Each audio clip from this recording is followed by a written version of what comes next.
Ibrahim Traoré, président du Burkina Faso, parle du Cameroun et particulièrement des tribus Bamileke et Bassa. Alors dans son message, il invite l'Afrique à être unie, à ne pas répéter les erreurs qu'ont fait nos ancêtres, parce que les mêmes causes produisent les mêmes effets.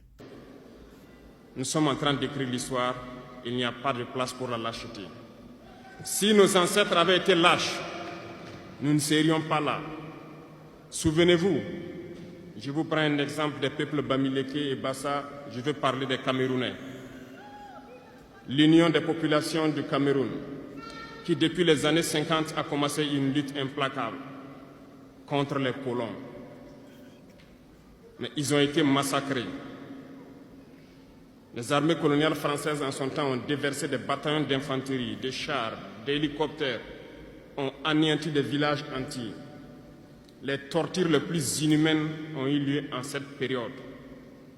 Vous pourrez faire des recherches sur ce qu'ils appelaient la balançoire ou le bac à ciment. Des centaines de milliers de populations ont été décimées ainsi en Afrique parce qu'ils ont osé demander aux colons de quitter leurs terres. Ça a abouti à une guerre civile qui a duré plusieurs années. C'est pour dire que des gens ont osé, ont affronté à main nue les impérialistes pour que nous soyons là. Il n'y a pas de raison que nous ne puissions pas affronter les impérialistes pour que nos générations à venir puissent vivre. Il y a beaucoup d'exemples à travers l'Afrique d'hommes courageux qui ont refusé d'être lâches, qui ont combattu, qui ont fait face. Eh bien, soyons dignes de ces gens. Nous sommes leurs descendants et soyons dignes d'eux. Un lâche ne peut pas être digne. Ne soyons pas lâches, jeunesse africaine. Parce qu'un lâche est toujours un traître. Et ça va de pair.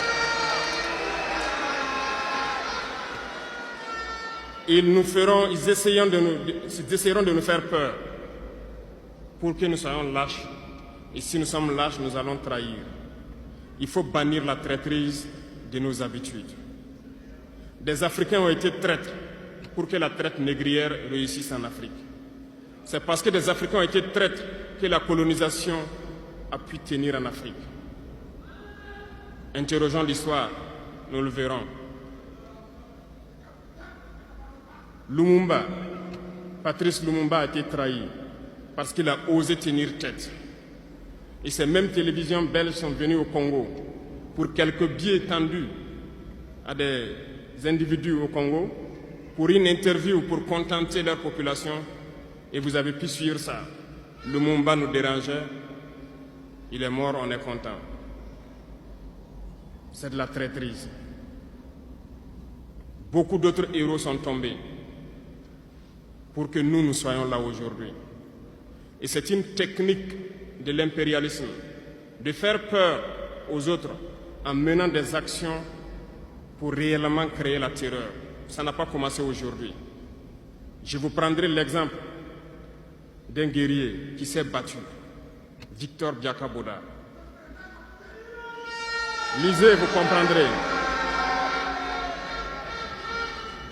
Il est issu d'une famille de chefs, pas de la chefferie donnée par le colon. Il était un enfant digne. Il a fait ses études au Sénégal, je crois.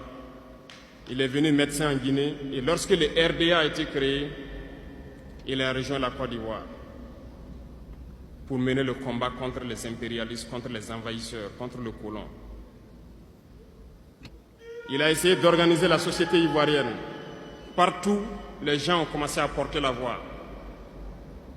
Il y avait en son temps un général Péchou qui a fait massacrer les populations ivoiriennes pour que jamais cet esprit de liberté ne puisse germer.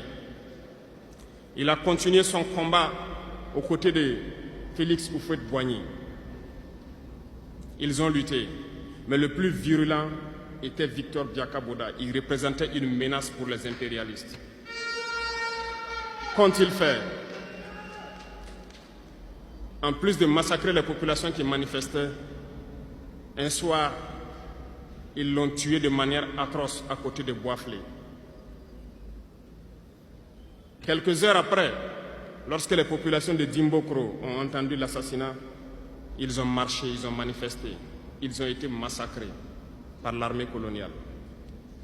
L'histoire est têtue, les faits sont là. Après sa mort, qui a fait peur à Félix Houphouët-Boigny, ils l'ont appelé et ils l'ont dit, si vous continuez la lutte, vous connaîtrez le même sort. Il a eu peur et il s'est rallié à l'impérialisme. Il a été nommé ministre en France et plus tard il est venu prendre les rênes de la Côte d'Ivoire.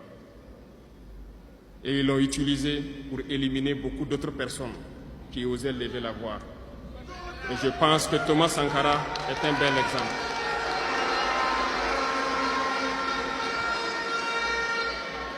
Si vous avez peur, vous serez lâche et vous serez traître. N'ayez jamais peur. La lutte doit continuer. Il y a beaucoup d'autres exemples à travers le monde. Et il y a ce phénomène qu'ils ont aussi